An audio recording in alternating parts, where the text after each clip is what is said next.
organização mais racista dos Estados Unidos, a Ku Klux Klan.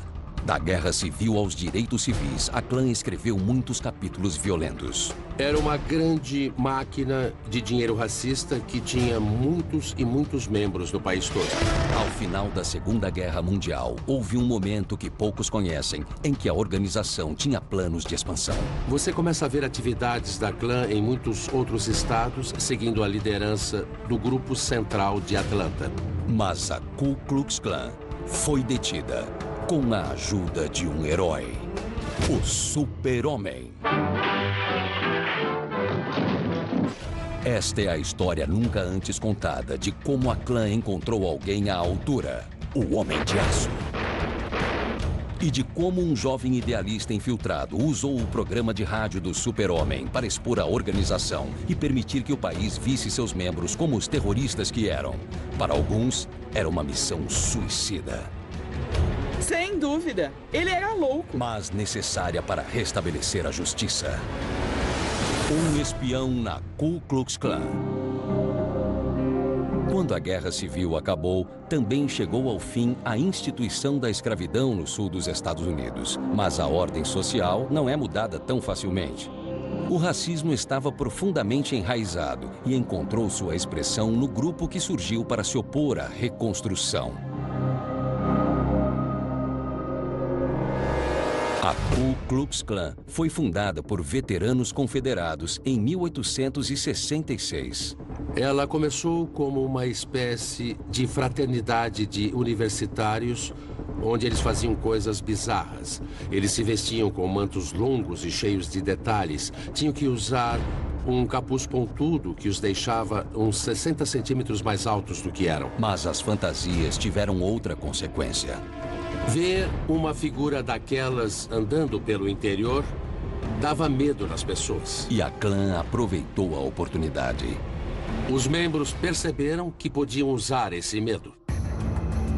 Quando proliferaram filiais pelo sul, a Ku Klux Klan finalmente encontrou a sua razão de existir. Eles elegeram Nathan Bedford Forrest, ex-general confederado e traficante de escravos, como o seu primeiro líder. Eles adotam um conjunto de princípios que dizem basicamente: nós vamos garantir a supremacia branca no sul.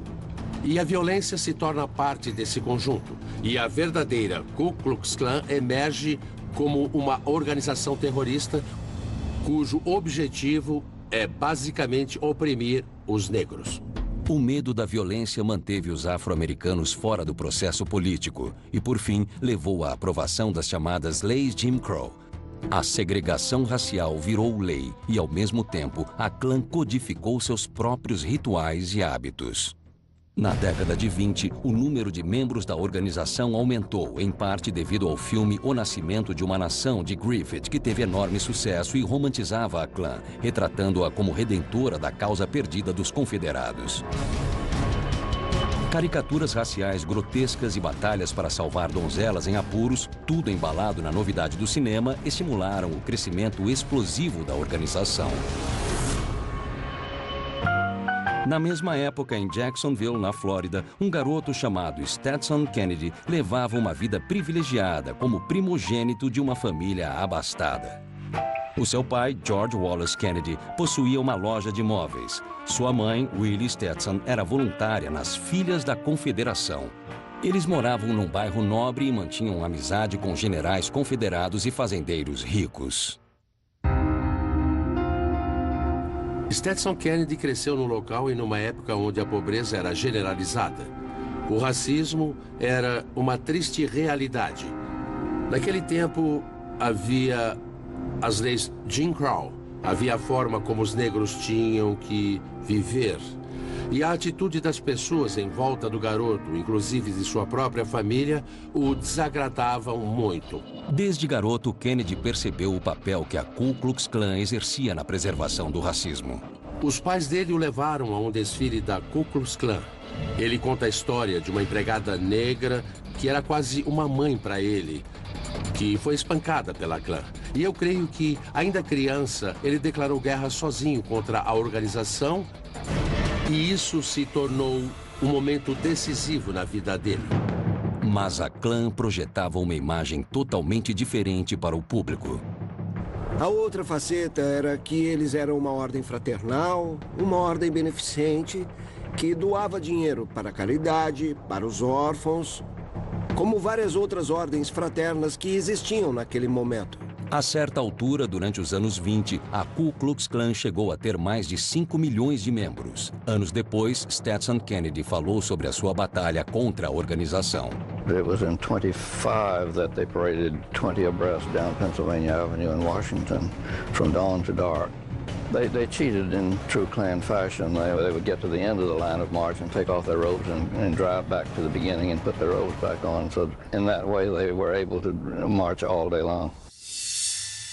O poder da Klan não era apenas social, mas também político. They boasted that they had America cluxed, and by that they had reference to the fact that they controlled a half-dozen state legislatures, had elected a half-dozen governors at least, and had more than a score of avowed Klansmen in the halls of Congress. Discordando de seus parentes e amigos na questão racial, Kennedy foi estudar 1 ano na Universidade da Flórida, saindo para se juntar ao Projeto dos Escritores da Flórida, parte do New Deal do presidente Franklin Roosevelt. Ele passou os 4 anos seguintes coletando canções, histórias e o folclore do seu estado natal. Para Kennedy, isso teve um efeito profundo. Ele catalogou histórias, principalmente das pessoas mais simples. Histórias de um curandeiro nativo, ou de um pescador pobre, ou de um pequeno agricultor negro. E foi aí que ele desenvolveu seu conhecimento como folclorista e não demorou para chefiar o programa inteiro. Kennedy percebeu que o sistema social e econômico como um todo era organizado para manter os negros oprimidos. Ele abandonou o projeto dos escritores e começou a escrever livros e artigos denunciando as condições de trabalho injustas do Sul.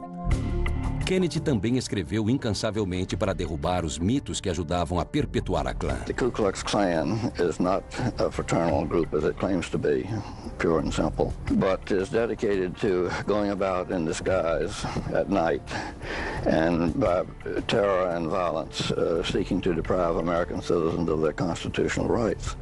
Mas, por pior que fosse a situação interna dos Estados Unidos, a situação internacional era bem pior.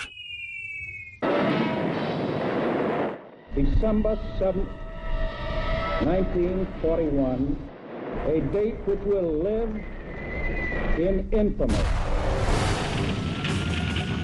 Segunda Guerra Mundial. Os Estados Unidos se mobilizam para lutar contra os nazistas e o Japão imperialista. Anos depois, Kennedy explicaria que lutar não estava em seu destino. All of my classmates gone off to war to fight fascism overseas. And I had a back injury, which when the sergeant said touch my toes, I could scarcely touch my knees from a childhood fall off a fence. Enquanto o mundo descobria o preço do ódio nazista, Kennedy prometia fazer a luta contra o fascismo em casa. I felt that with my friends being shot at, the least I could do was attack our homegrown fascists. Embora a política interna e os escândalos tivessem diminuído na década de 40, o objetivo da Klan permanecia o mesmo: intimidar negros, judeus, católicos e imigrantes e relegá-los a posições econômicas, sociais e políticas inferiores. Após o fim da Segunda Guerra Mundial, o grande mago da Ku Klux Klan, Dr. Samuel Green, prometeu devolver à organização sua antiga glória. Nós não odiamos ninguém. É isso mesmo. É verdade. Green iniciou um movimento para conquistar novos membros. Ele também convidou antigos membros a voltar e centralizou a mensagem da organização no anticomunismo e na superioridade racial. Green também atraiu alguns veteranos ao convencê-los de que os negros tinham conquistado os melhores empregos enquanto eles estavam na guerra. E esse senso de moral deturpado trouxe consequências fatais. Temos um assunto urgente.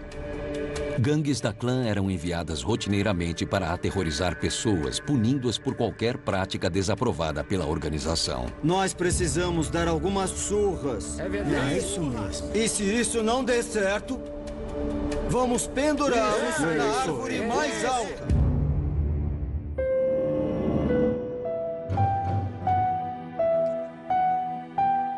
Depois do fim da Guerra Civil, a Ku Klux Klan foi responsável por mais de 3.000 linchamentos, sendo vários no ano de 1946.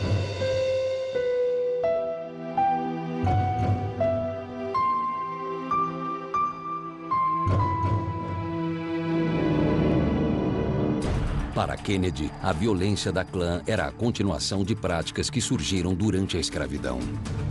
Even before the Civil War, there were the patrollers, and the patrollers' job was to catch runaway slaves or slaves who were visiting their wives on nearby plantations at night against regulation, so to speak. And the patrollers would ride about and drinking whiskey all night and trying to catch blacks and give them a flogging before returning them to their plantations for a fee. Em 1946, a Klan estava em ascensão. Um homem, Stetson Kennedy, assumiu a missão de se infiltrar na organização terrorista para derrubá-la. Morte aos traidores! Morte aos traidores! In my estimation, the Klan represented a continuation of the Civil War in guerrilla fashion, that it represented a war by terrorists at night. Por causa de seus livros e artigos contra o racismo, Stetson foi contatado pela Liga Antidifamação de Nova York, um outro grupo que lutava contra a Klan. They have been extremely efficient and diligent in keeping track of fascist and Nazi and racist hate mongers in the United States. Mas a Liga Antidifamação tinha pouca influência no Sul. Para enfraquecer a Klan, onde era mais poderosa, Kennedy deixou a prudência de lado e saiu numa missão solitária no coração da organização, a cidade de Atlanta, na Geórgia. Atlanta has long been the imperial city of the Klan, where the headquarters is maintained since the early 1920s. And it was there that I joined the Klan, the headquarters Klan. E por que Atlanta? Bom, Atlanta era uma cidade regional e nacional. Era uma cidade de trânsito. Muita gente vinha para cá de outras cidades atrás de um lugar ao qual pertencer. A Klan cumpria essa função. Houve até prefeitos, membros da organização. A influência da Klan se espalhou pela cidade nas décadas de 1920 e 1930. Qualquer pessoa que se opusesse à Klan se tornava alvo da organização. O editor do jornal Atlanta Constitution estava na lista negra da Klan. Qualquer político que fizesse uma declaração contra eles era ameaçado. Então não era preciso muito para contrariar a Ku Klux Klan e ser ameaçado de morte. No período de 1 ou 2 anos, na época em que o Stetson veio para cá, houve um grande aumento no número de negros registrados como eleitores. 100 mil negros no estado da Geórgia, 20 mil negros da cidade de Atlanta se registraram para votar. E, ao mesmo tempo, houve o renascimento da Klan. Então, era uma cidade de muitos contrastes. Com o fim recente da Segunda Guerra Mundial, a Klan estava decidida a se reafirmar na vida americana. O mundo que o Stetson tinha visto da Klan poderosa, com milhões de membros, iria voltar.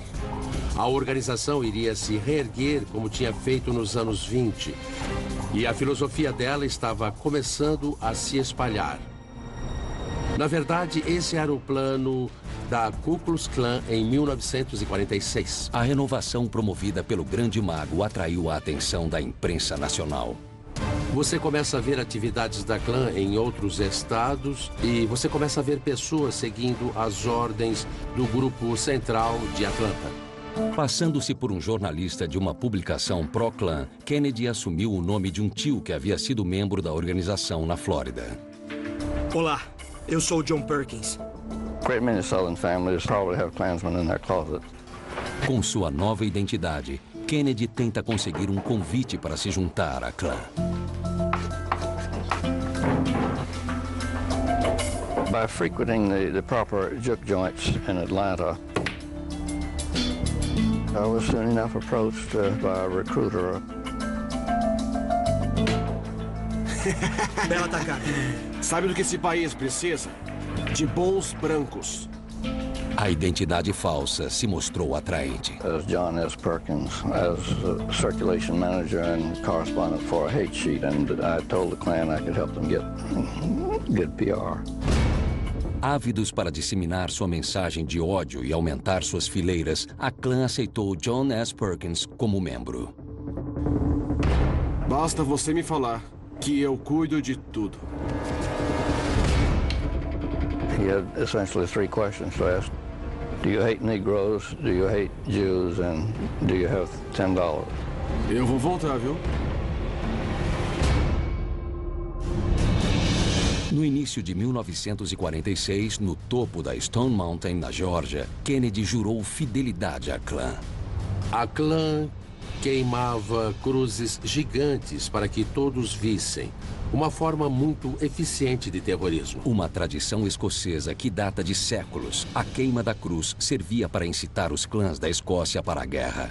A Klan adotou a tradição com propósitos semelhantes. 500 homens vestidos com mantos e encapuzados, queimando cruzes no topo de uma montanha, poderia ser o início de uma campanha que acabaria com pessoas mortas.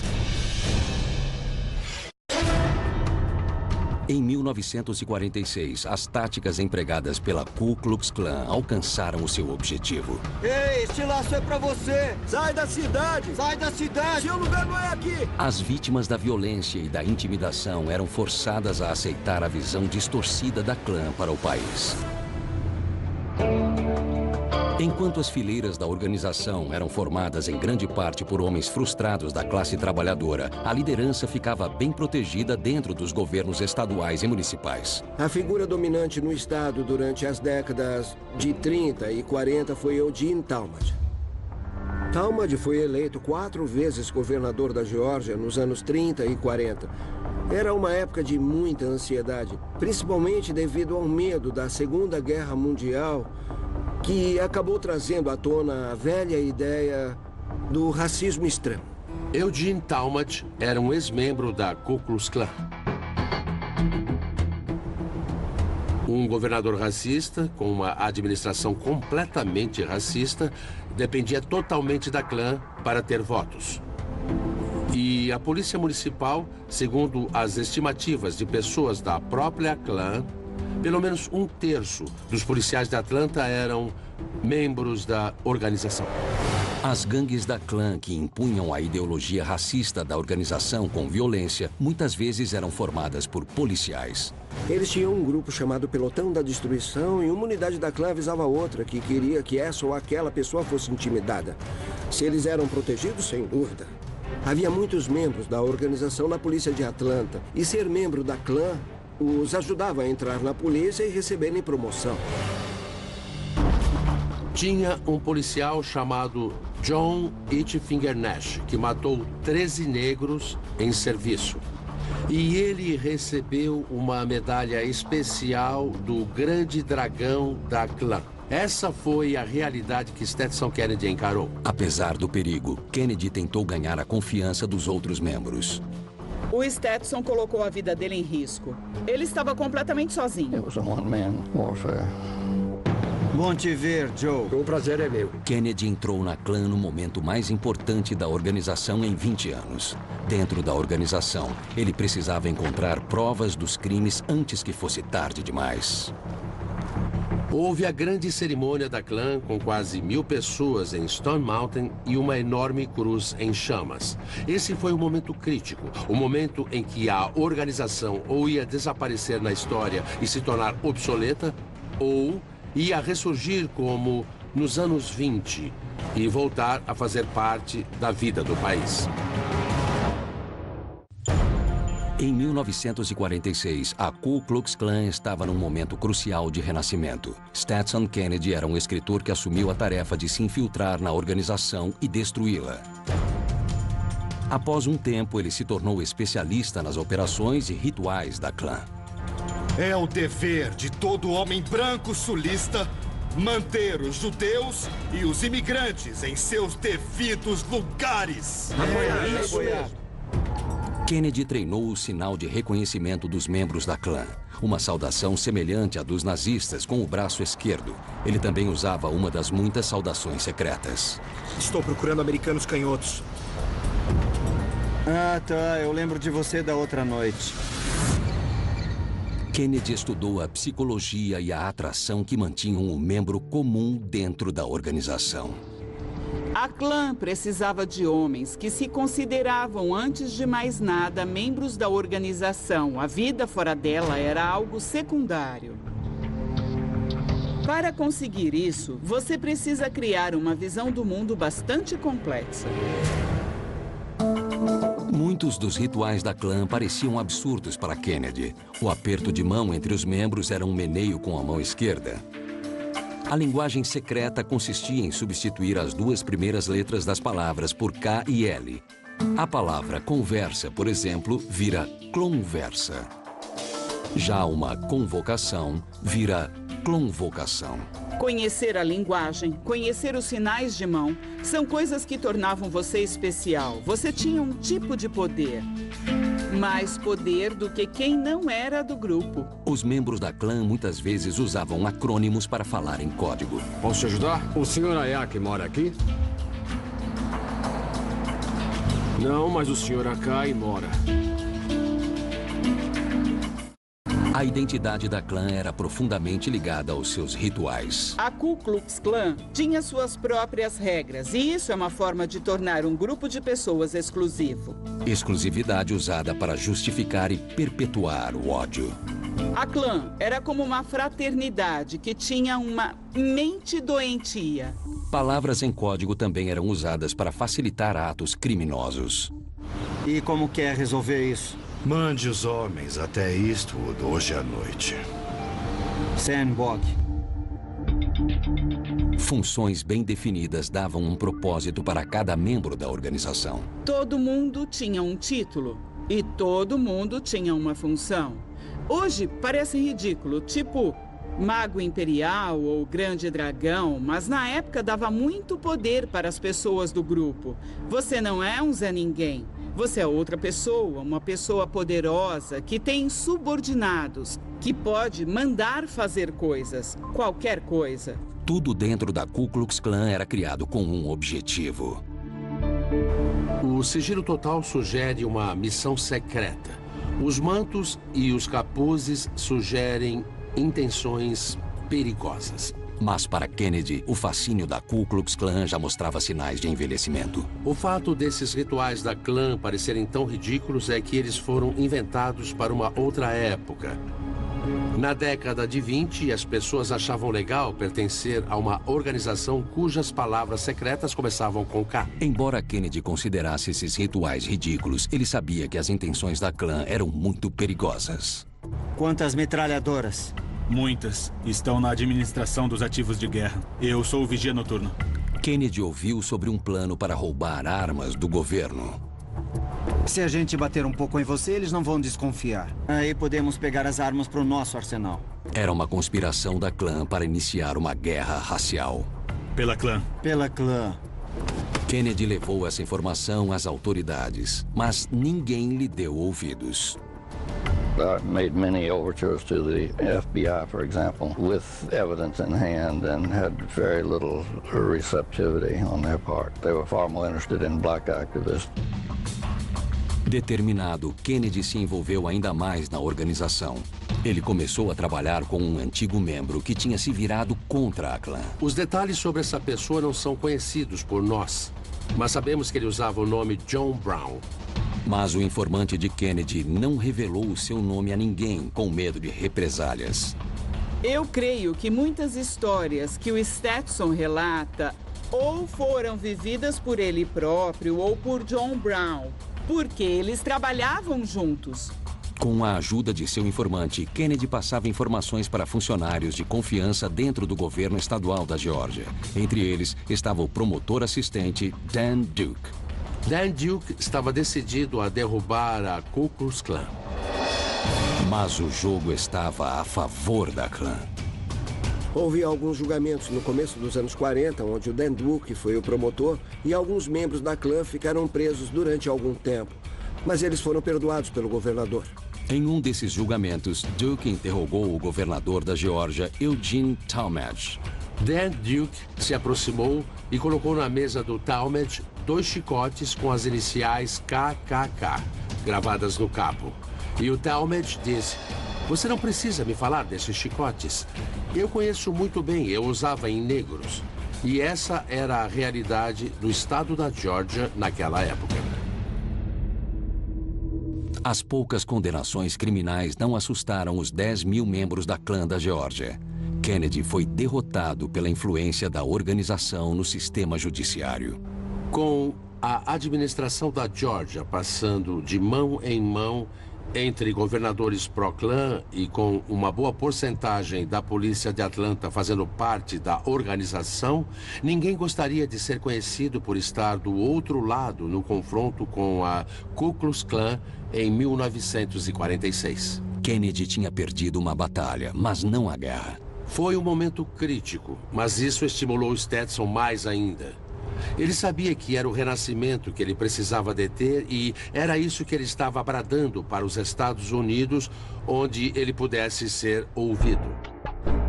Com seus esforços frustrados, Kennedy procurou uma outra forma de travar sua batalha. Ele imaginou que se todos, até as crianças, vissem a Klan como uma organização ridícula e corrupta, talvez ela perdesse sua força.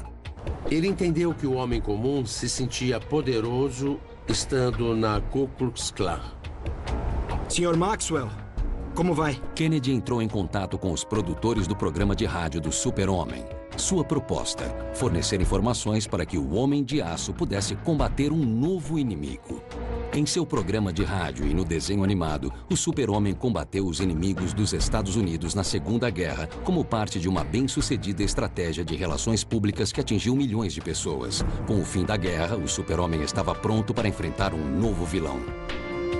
A ideia revolucionária era usar um programa de rádio infantil para atacar o grupo que definia o racismo nos Estados Unidos? Uau, que ideia!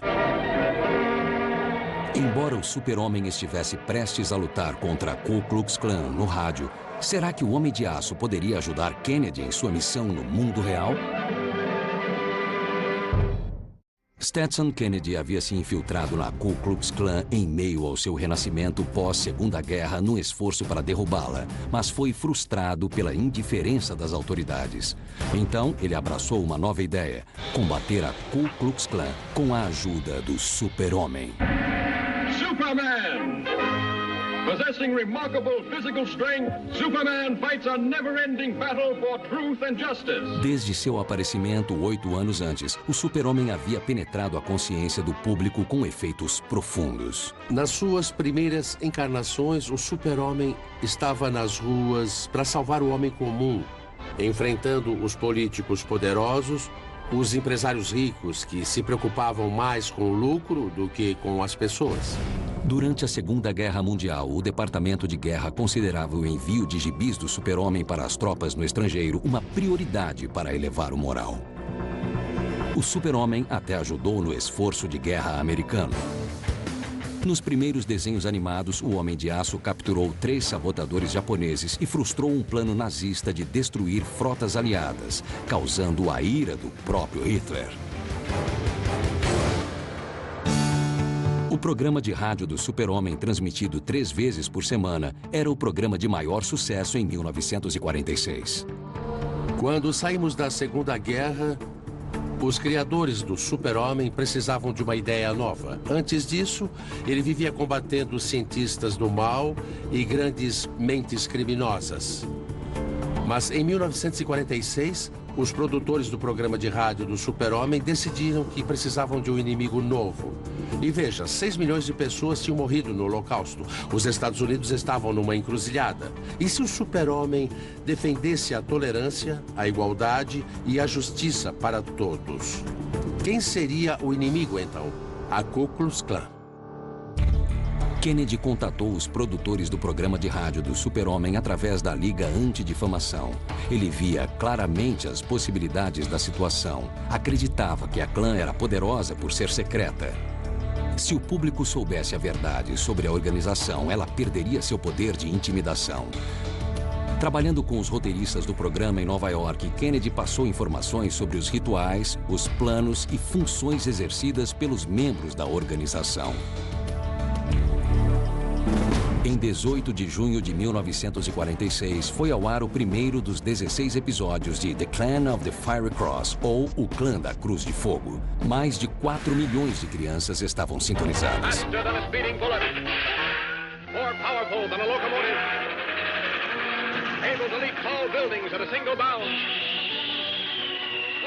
up in the sky. It's a bird. It's a plane. It's Superman.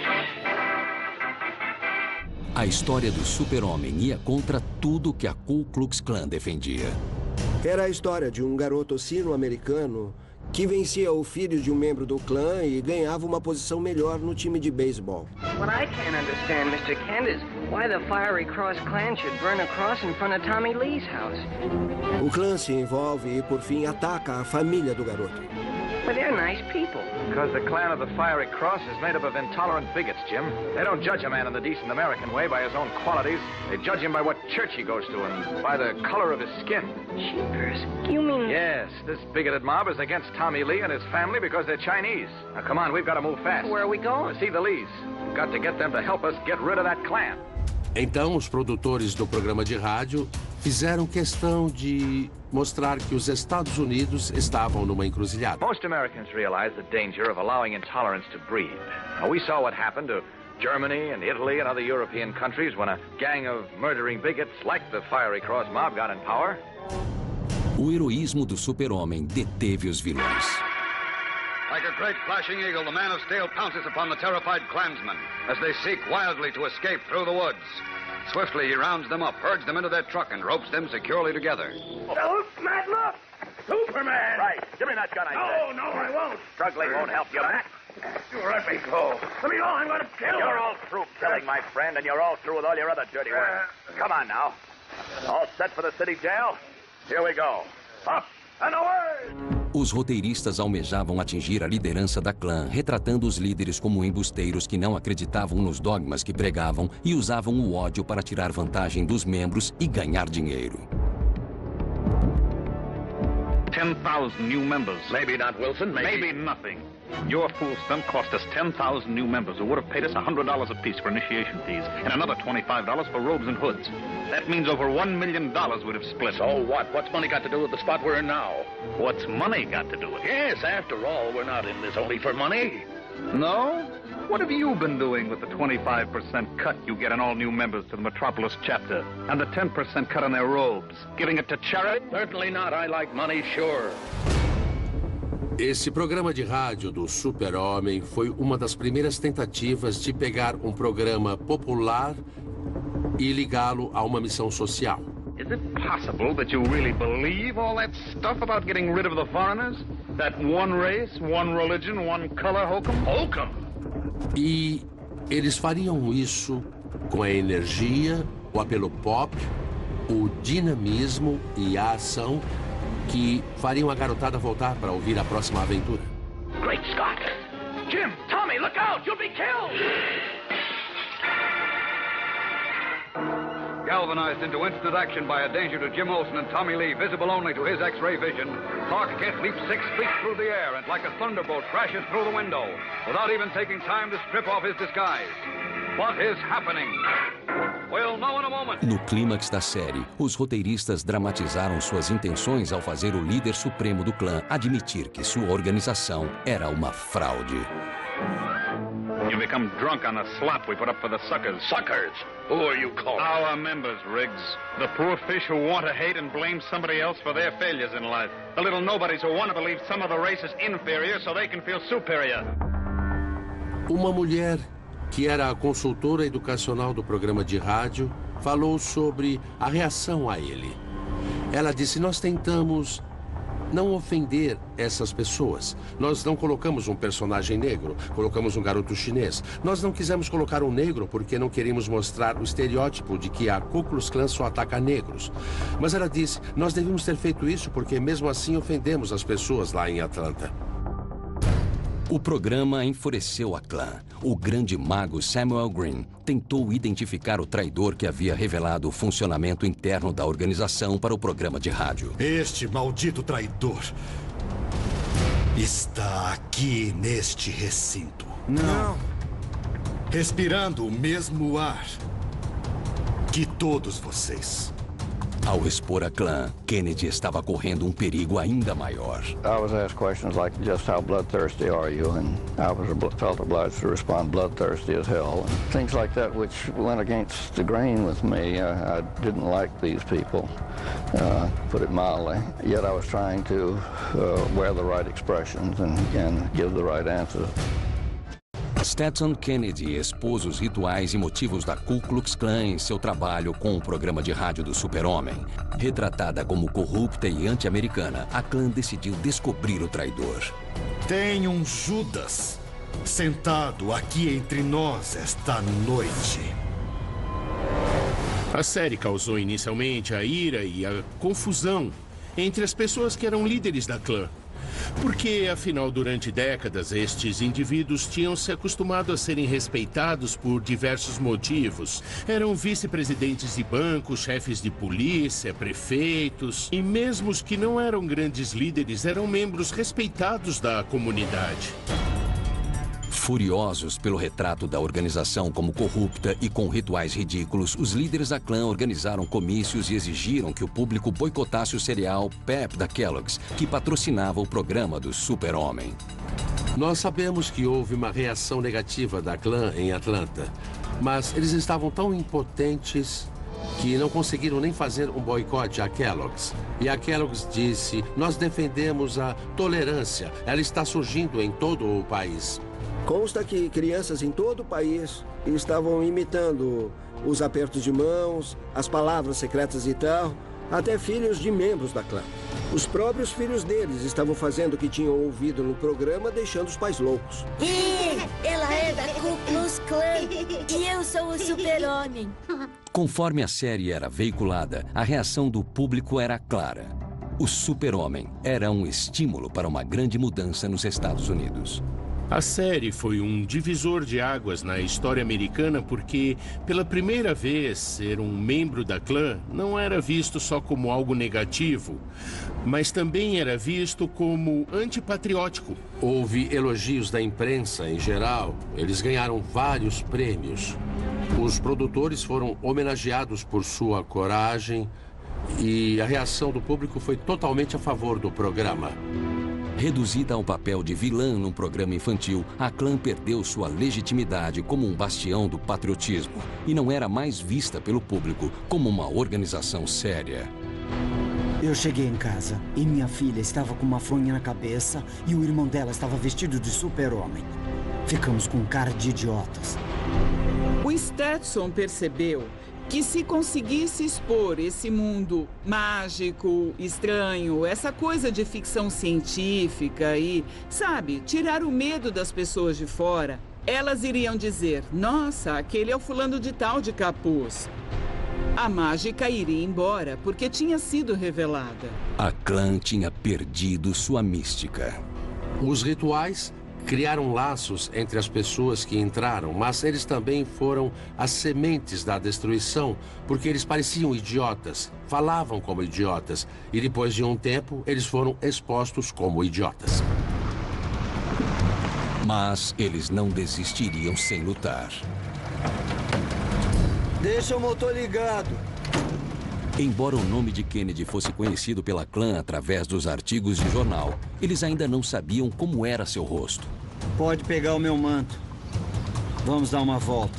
Kennedy tinha dado um golpe contra a Ku Klux Klan e ir embora levantaria suspeitas.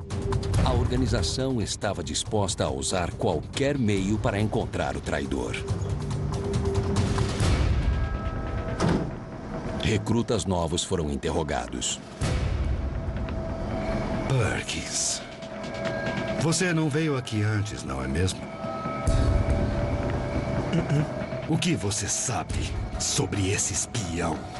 A gente quer saber. Vai. Eu sei o que todos sabem. Apesar da tática agressiva, a Ku Klux Klan não tinha provas contra Kennedy. O espião podia ser qualquer um dentro da organização. O segredo da Klan não era mais sagrado. Vamos deixar que nossos companheiros decidam qual o destino do membro Perkins. O que dizem, companheiros?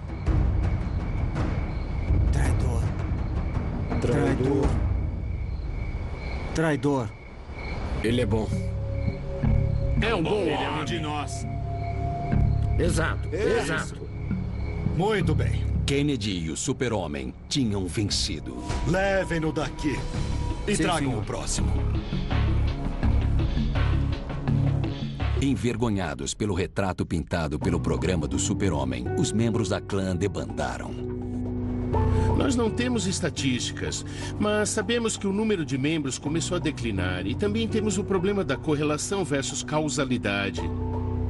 Mas o que a série fez foi minar o conceito de patriotismo que a clã sempre quis defender. A clã subestimou o quanto os Estados Unidos tinham mudado nos últimos anos. Nós tínhamos saído da Segunda Guerra Mundial e vimos os que os nazistas fizeram. Soldados negros tinham ido à guerra, lutado pelo seu país, arriscado a vida, dado a vida. E aí, eles voltam para os Estados Unidos e ouviram: vocês não podem viver onde quiserem. Então, a sociedade estava começando a mudar. O que o programa de rádio do Super-Homem fez foi agarrar esse momento. Então, foi a hora certa de levantar esse assunto. I happen to love my country and what it stands for. Equal rights and privileges for all Americans, regardless of what church they choose to worship God in or what color skin God gave them. Now, you wait a minute. The United States was founded on that principle. You think that you or anyone else can stop the clan of the Fiery Cross? You bet we can. And we will. We stopped Hitler, mister. And his outfit sold the same baloney as yours. Fight you to the last breath. And so will every other American worth his salt. Um ano depois, a clã descobriu a identidade de Kennedy depois que ele se infiltrou e testemunhou contra um grupo neonazista afiliado à organização. A represália foi imediata. Ele se arriscou muito. Ele quase foi morto algumas vezes. Apesar dos perigos, Kennedy continuou a lutar contra a clã. Na Geórgia, a opinião pública se virou contra a organização. Aprovaram uma lei que proibia que você desfilasse usando aquelas máscaras. Então, a intimidação de você não poder ver quem eles eram acabou depois dessa lei. Editores dos jornais de Atlanta escreviam editoriais contra a Ku Klux Klan.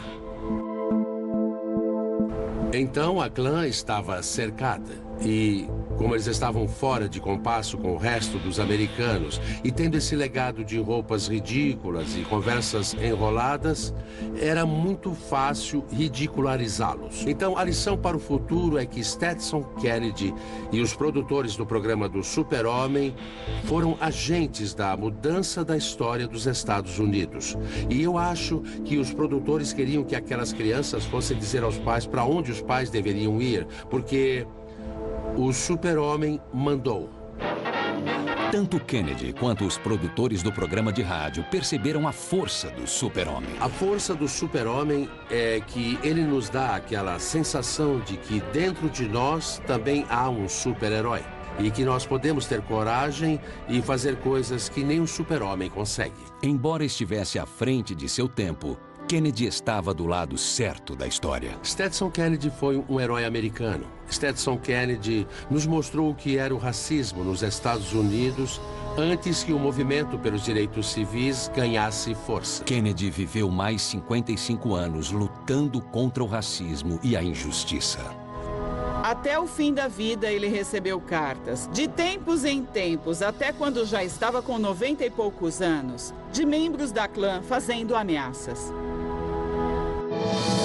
A clã viria à tona novamente durante o movimento pelos direitos civis, menor e mais fragmentada. Mas o legado de Stetson Kennedy e do Super-Homem de desarmar o ódio, expondo esse ódio, se tornaria parte do próprio país. Uncanny how Superman turns up just when you need him. I didn't even get a chance to thank him.